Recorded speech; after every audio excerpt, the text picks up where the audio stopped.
sunny here in the Philippines. It's not very sunny today, but it is quite a pleasant day. So, without further ado, the types of autogynephilia. Now, when Ray Blanchard first defined autogynephilia, which is, remember, a man's propensity to be aroused at the thought or image of himself as a woman, he established that there were 4 different types, or rather he saw 4 different types. And these were, the Blanchardian types were transvestic, physiological, anatomical, and behavioural. Right? Now these are not mutually exclusive. They can appear in. These are not mutually exclusive. They can appear in tandem, and regularly do. But he was able to define these from the samples of people that he was seeing. So let's have a look at them one by one. The first is the most obvious, transvestic. In this, the sexual pleasure comes from dressing as a woman, presenting in women's clothes to the outside world as a woman. It's not the same, or it's not quite the same as clothing fetishism, in which the sexual hits comes from actual contact with women's clothing, although there does seem to be significant overlap. This one is about, delight in wearing women's clothing, wearing women's makeup, shoes, hairstyles, wigs, that sort of thing. So that's transvestic, and it's certainly the best known form, and the one that probably most people they default to. When they think about autogynephilia and transvestite autogynephiles, or rather autogynephilic transvestites, they think immediately of those ones. But there are others. And remember, these are not mutually exclusive. They can occur and regularly do occur in conjunction. So the next one we want to look at would be anatomical. In this, the delight is having the physical characteristics of a woman, right? So this is more than just having an outward appearance of being a woman by wearing clothes. It's having the outward appearance of being a woman by having your body resemble a woman. And so things like breast augmentation, often through taking hormones, become important. One of the areas that is very important in this type is the dislike that these individuals can have for their penises. Because remember, we're talking about males here. And it's a very obvious thing if you're standing naked in front of a mirror and there's a penis there. That means you're not a woman. Let's be sensible. So for a great many of this group, this is anatomical autogynephiles, they actually develop body dysmorphia fixated on their penis. So instead of it being like a desire for a woman's body shape, it becomes an actual hatred of a specific item, a real revulsion for a particular part of their own bodies, in this case the penis. And there might be other elements of their bodies they dislike. They tend to, for example, they'll dislike the naturally masculine features that they may well have if they've transitioned older. They might become addicted to cosmetic surgery because of that. It's all in order to have this body that looks like a woman. So we've now done transvestic and anatomical. The next is physiological. Physiological is having a desire for the bodily functions of a woman. And the classic ones are lactation and menstruation, because really those are the only ones that men know about. They're visible, There are lots and lots of things that women's bodies do that men's bodies don't do, but men don't really know about those because they're not women, so they have no clue. But they know about lactation. It's very hard for a trans woman to lactate. It does happen if they're taking significant amounts of hormones, particularly progesterone.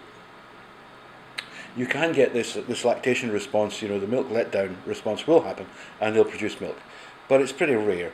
The one that is usually the focus of this type of autogynephilia is menstruation. And so you'll find these people become fascinated by the use of sanitary pads, women's sanitary products generally, panty liners, tampons, which they put in their anuses, by the way, not in because they don't have a vagina. We're talking about pre-ops here.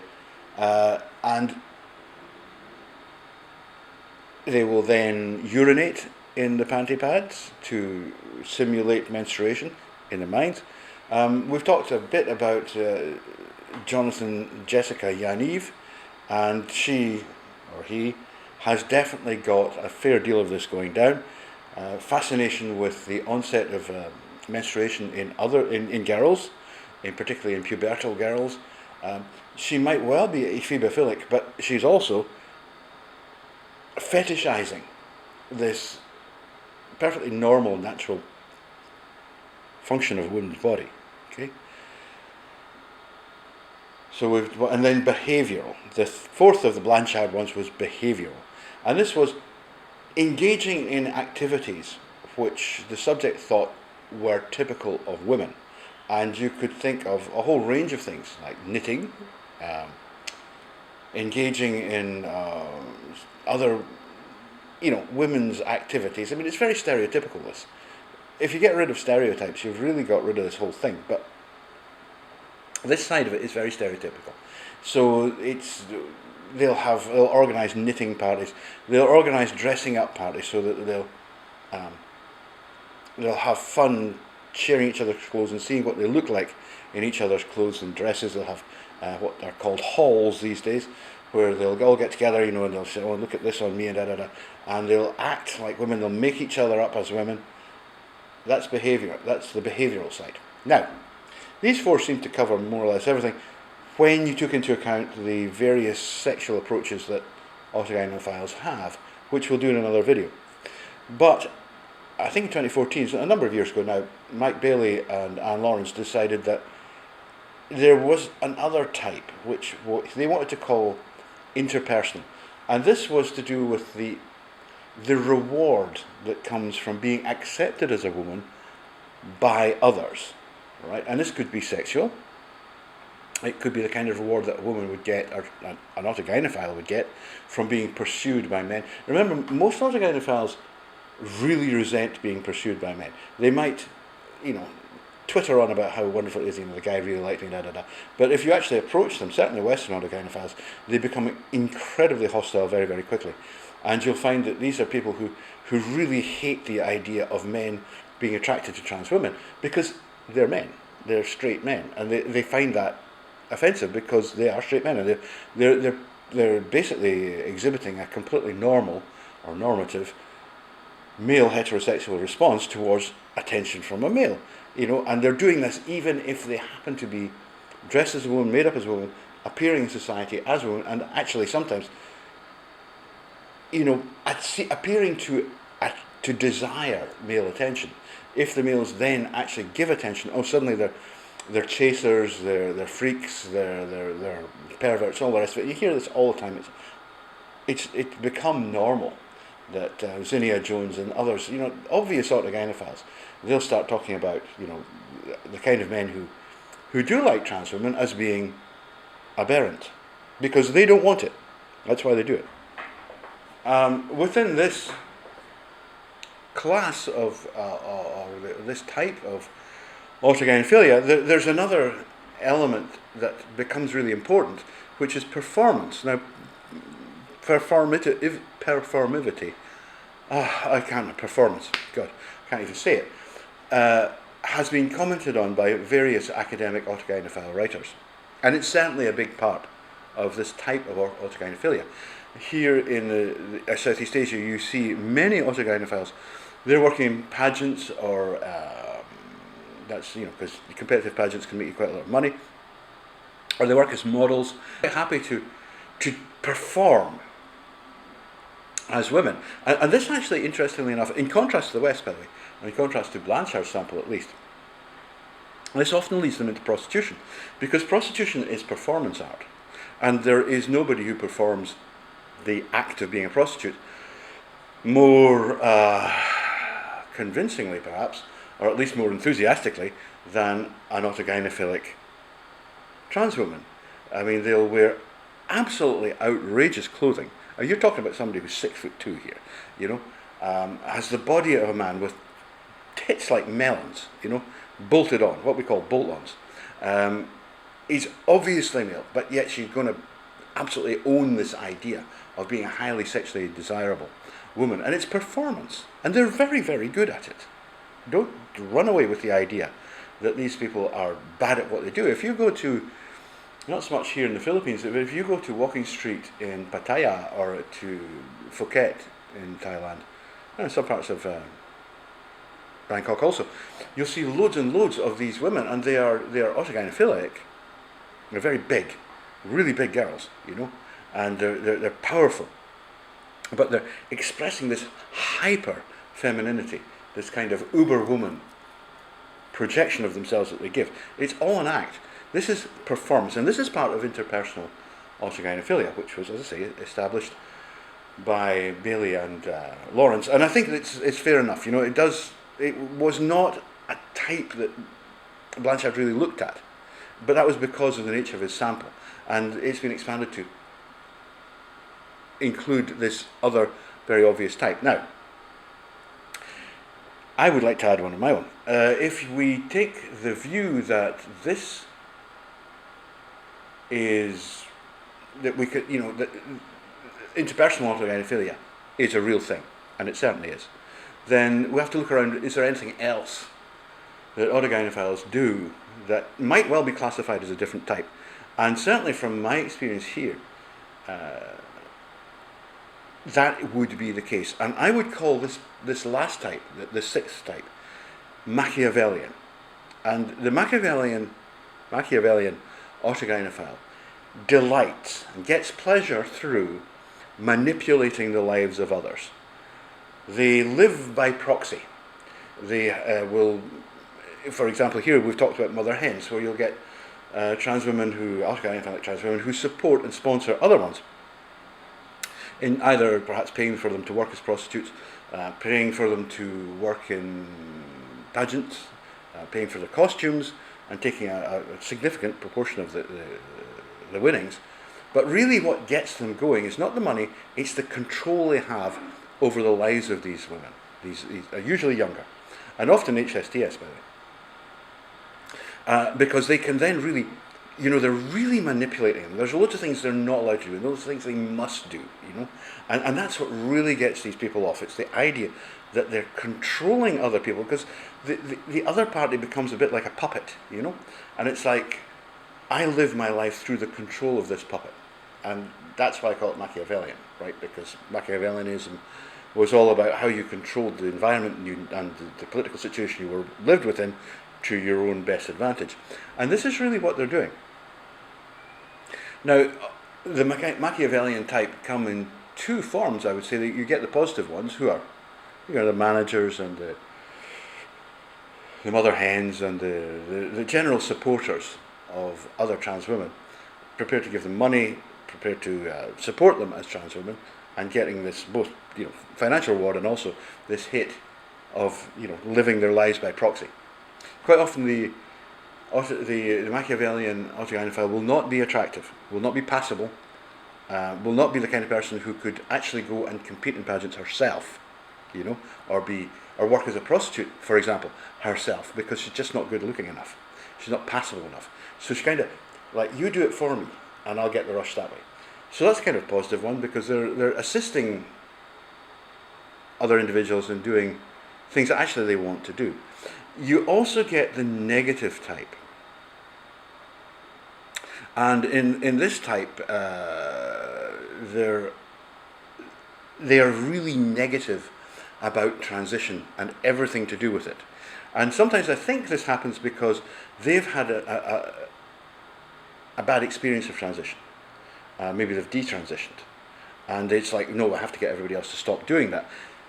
Or there's a woman called Jen something or other, I'll look up her name, a trans woman, or it's just that they really want to insert themselves into the lives of other putative trans women, but here it's negative. Here it's, don't transition, don't do this. I transitioned, look at me. And of course, I mean, they look like bloody bus drivers you get women bus drivers, I know. They look like brickies in dresses. I mean, they look terrible. There's no way they could even think about passing, you know. And so what happens is that they then insert themselves in the debate about younger trans women, particularly HSTS, in a negative manner. So that you get some AGPs with this particular type who are trying to encourage HSTS and younger AGPs to transition, and then you get these ones who are really doing absolutely everything they can to prevent them doing it, but actually the hit's the same, because the hit is the control of other people's lives. That's what they're really doing. These people are, I would call them extremely dangerous.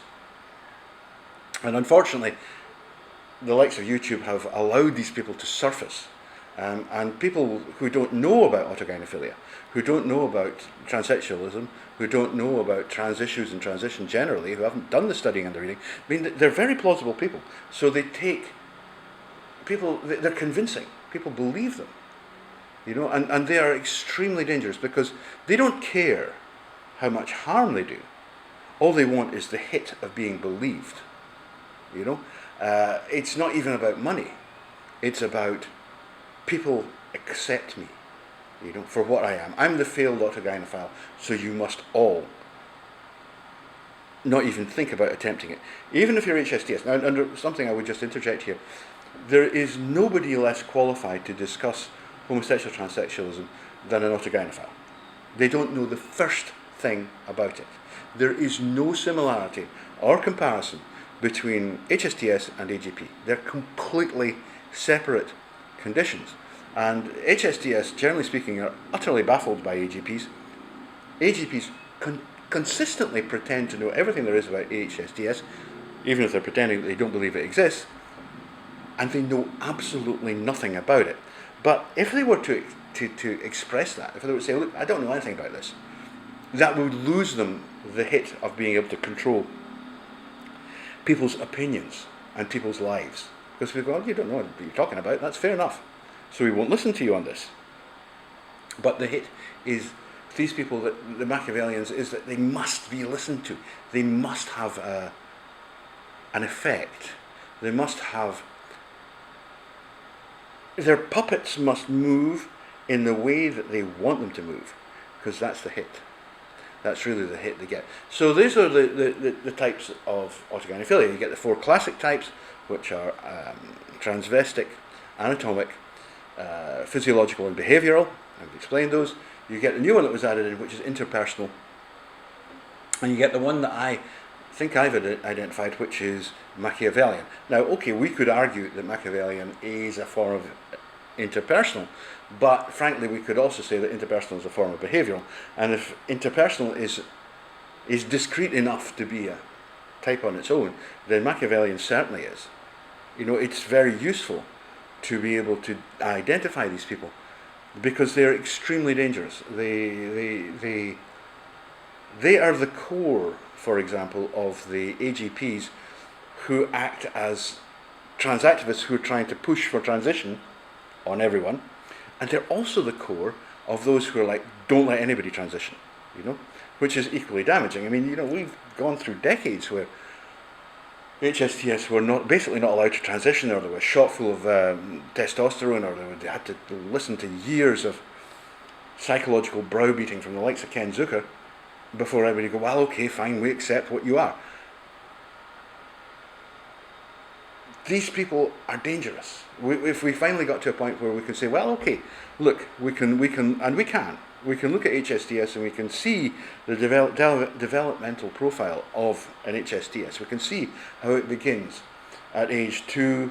At age 2.5, it's not completely conclusive, but by age 4, according to a recent report I read, you know, you're really getting there with your. That's very likely that people who are gender non-conforming age 4 will be homosexual at least. And the difference between being homosexual and being HSTS is simply the environment that they live in and the intensity of the condition itself, of the intensity of the sexual inversion, which is what it is. But AGPs don't understand any of that. They're not sexually inverted. They're completely normal heterosexual men who have a very severe mental disorder. That's actually what it is. And if it can be managed, if you can control it, if you can keep it under wraps and you can avoid damaging other people's lives, then that's great. Nobody's going to argue about this. This is fine. But the problem is, unfortunately, autogynephiles really don't seem to be prepared to do that anymore. They want to really inject themselves into the broader life, and they do a huge amount of damage. They are doing a lot of damage. Anyway, that's it. That's it for that one. Cheers, bye.